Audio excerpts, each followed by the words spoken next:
बच्चों, आज आपकी पाठ्य पुस्तक स्पर्श से हम रहीम के दोहे पढ़ा रहे हैं। प्रस्तुत पाठ में रहीम के नीतिपरक दोहे दिए गए हैं। यहाँ दिया गया हर एक दोहा हमारे जीवन के किसी न किसी स्थिति से जुड़ा हुआ है।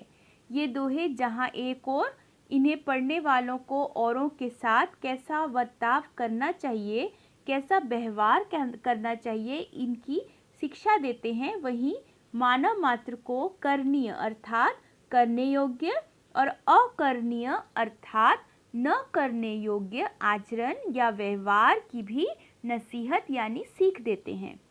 इन दोहों को एक बार पढ़ लेने से भुला पाना बहुत ही मुश्किल है। तो आइए हम सबसे पहले रहीम जी के बारे में थोड़ी जानकारी प्राप्त करते हैं। रहीम जी का जन्म लाहौर में सन 1556 में हुआ था।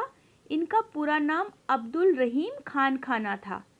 रहीम जी अरबी, फारसी, संस्कृत के अच्छे जानकार थे और अकबर के दरबार में हिंदी कवियों में से इनका एक महत्वपूर्ण स्थान था। और बच्चों, आपको पता है जो रहीम जी थे वो अकबर के नवरत्नों में से भी एक थे। तो चलिए हम पाठ को आगे बढ़ाते हुए दोहों की ओर चलते हैं। सबसे पहला दोहा हमारे पास है, रहीमन धागा प्रेम का मत तोड़ो चटकाए, टूटे से फिर ना मिले, मिले गांठ परी जाए। तो इसमें सबसे पहले हम शब्दों का अर्थ करेंगे। जैसे चटकाए शब्द का अर्थ है झटके से और परिजाए शब्द का अर्थ है पड़ जाता है। अर्थात रहीम जी के अनुसार प्रेम रूपी धागा अगर एक बार टूट जाता है तो दोबारा नहीं जुड़ता। अगर इससे जबरदस्ती जोड़ भी दिया जाए तो पहले की तरह सामान्य नहीं रह जाता, इसमें गांठ पड़ जाता है। यही इन लाइनों में लिखा हुआ है। तो इसको हम विस्तृत तरीके से आपको बताएंगे कि रहीम जी कहते हैं कि प्रेम का जो बंधन है वो किसी धागे के समान होता है, जिसे कभी भी झटके से नहीं तोड़ना चाहिए बल्कि उसकी हिफाजत करनी चाहिए, क्योंकि जब ये धागा एक बार टूट जाता है तो फिर से उसे जोड़ना नहीं जा सकता। टूटे हुए धागे को जोड़ने की कोशिश में उस धागे में गांठ भी पड़ जाता है। तो रहीम जी कहते हैं कि उसी प्रकार किसी से जब एक बार टूट जाता है तो फिर उस रिश्ते को दोबारा पहले की तरह जोड़ना असंभव हो जाता है। तो आगे चलिए हम अगला दोहा करते हैं। रहीम निजमन की बिथा मन में राखो गोए, सुनी इठलेही लोग सब बांटे ना लहे कोए। इसमें निज का अर्थ है अपने और बिथा का अर्थ है दर्द, अठलेही का अर्थ है मजाक उड़ाना, बांटी का अर्थ है बांटना और कोए का अर्थ है कोई। तो हम व्याख्या करेंगे। रहीम जी कहते हैं कि अपने दुख को मन के भीतर ही रखना चाहिए, उस दुख को कोई बांटना नहीं चाहिए, बल्कि लोग उसका, अगर हम उसे किसी और को बताएंगे तो लोग उसका मजाक ही उड़ाएंगे। इसलिए रहीम जी कहते हैं कि मन की पीड़ा को दूसरों से छुपा कर रखना चाहिए, क्योंकि कोई भी हमारा दुख कम नहीं कर सकता बल्कि उसे बढ़ाने में ही मदद करेगा। अगला दोहा हमारा है, एक सधे सब सदे, सब सदे सब जाए, रहीमन मूलहि सिंचिबो फले फुले अधाए। तो इसमें सबसे पहले मूलहि का अर्थ है जड़ में और सिंचिबो का अर्थ है सिंचाई करना, अधाय का अर्थ है तृप्त। तो हम व्याख्या करेंगे इसका। इस दोहे में रहीम जी एक ही काम पर फोकस करने के लिए कह रहे हैं। रहीम जी कहते हैं कि एक बार में केवल एक कार्य ही करना चाहिए, क्योंकि एक काम पूरा होने से कई और काम अपने आप पूरे हो जाते हैं। यदि आप एक साथ कई काम को करने का लक्ष्य प्राप्त करते हो तो कोशिश करोगे तो कुछ भी हाथ में नहीं आता है। रहीम जी कहते हैं कि यह वैसे ही है जैसे किसी पेड़ में फूल और फल तभी आते हैं जब हम उस पौधे की जड़ में उसे तृप्त कर देने जितना पानी डाल देते हैं। मतलब हमें एक ही जगह पर एक ही काम पर ध्यान केंद्रित करके लक्ष्य प्राप्त करना है। अगर हम बहुत सारे काम एक साथ करेंगे तो किसी भी काम को संपूर्ण नहीं कर पाएंगे।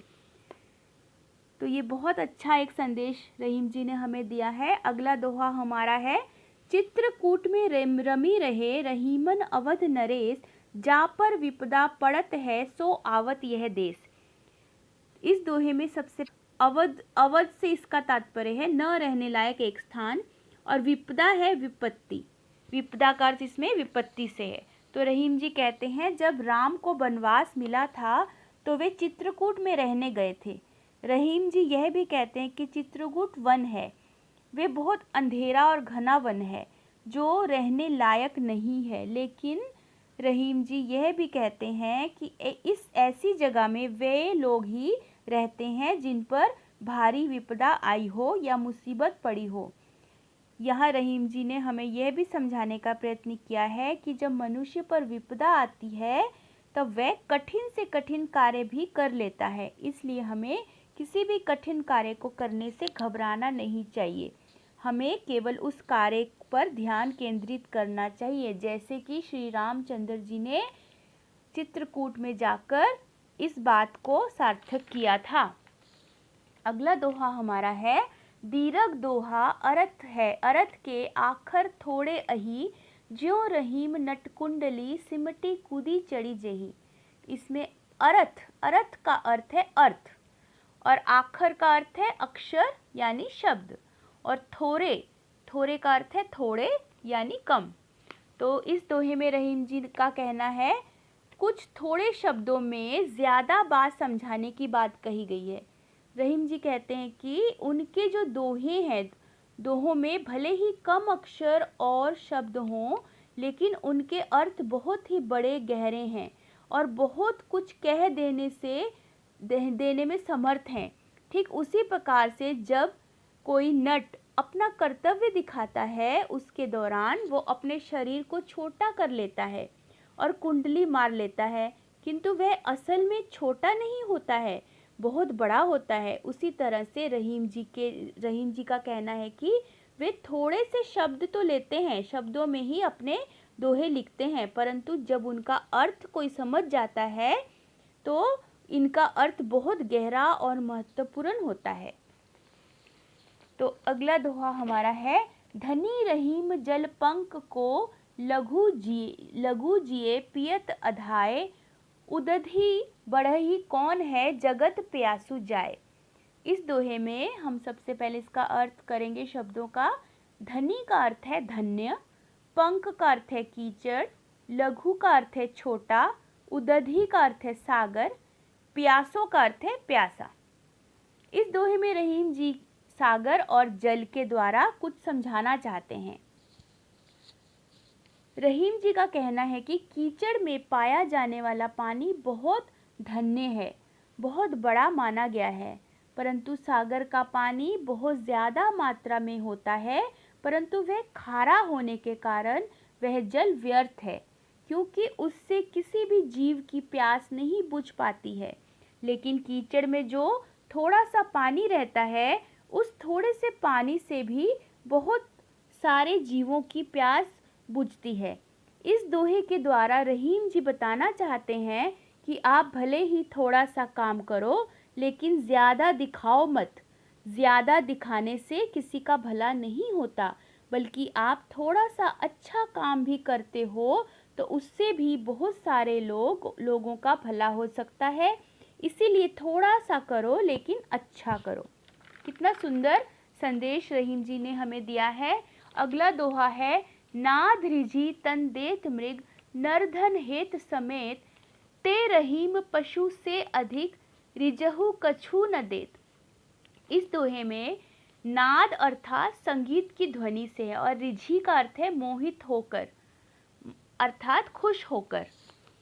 इस दोहे में रहीम जी ने मनुष्य की प्रवृत्ति के बारे में कहा है कि जिस तरह से हिरन किसी अच्छे संगीत की ध्वनि सुनकर मोहित हो जाता है और अपना सब कुछ न्योछावर कर देता है, यानी सौंप देता है, यानी शिकारी को सौंप देता है, या जो संगीत सुनाता है उसे सौंप देता है, उसे अपना शरीर सब कुछ सौंप देने के कारण उसी प्रकार से इस दुनिया में कुछ लोग हैं जो दूसरों के प्रेम से खुश होकर अपना धन इत्यादि सब कुछ दे देते हैं।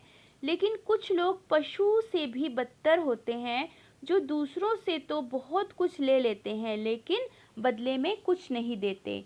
यहाँ रहीम जी हमें समझाना चाहते हैं कि यदि आपको कोई प्रेम से खुश होकर बदले में कुछ देता है तो आपका भी फ़र्ज़ बनता है कि आप उसे बदले में कुछ ना कुछ दें। अगर आपके पास देने के लिए कुछ नहीं है तो कम से कम उसे अपना प्रेम और उचित सम्मान तो दे ही सकते हैं, अर्थात उसे इज़्ज़त दें, उसे सम्मान दें और उसे प्रेम दें। अगला दोहा, बिगड़ी बात बने नहीं, लाख करी किन कोय, रहीमन फाटे दूध को मथे न माखन होए। तो बिगड़ी का अर्थ है बिगड़ी और फटे दूध मतलब फटा हुआ दूध, मथे मतलब मथनी। तो रहीम जी कहते हैं कि जब कोई बात बिगड़ जाती है अर्थात बिगड़ी हुई बात को लाख कोशिश कर लो उसे ठीक नहीं किया जा सकता है।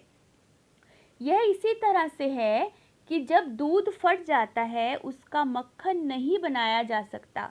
उसका पनीर तो बन सकता है लेकिन मक्खन बनाना बहुत ही मुश्किल है, अर्थात फिर से उसे उसी तरह नहीं किया जा सकता। इसी प्रकार रहीम जी कहते हैं कि आपको कोई भी काम बहुत सोच समझ कर करना चाहिए, उसे बिगड़ने नहीं देना चाहिए।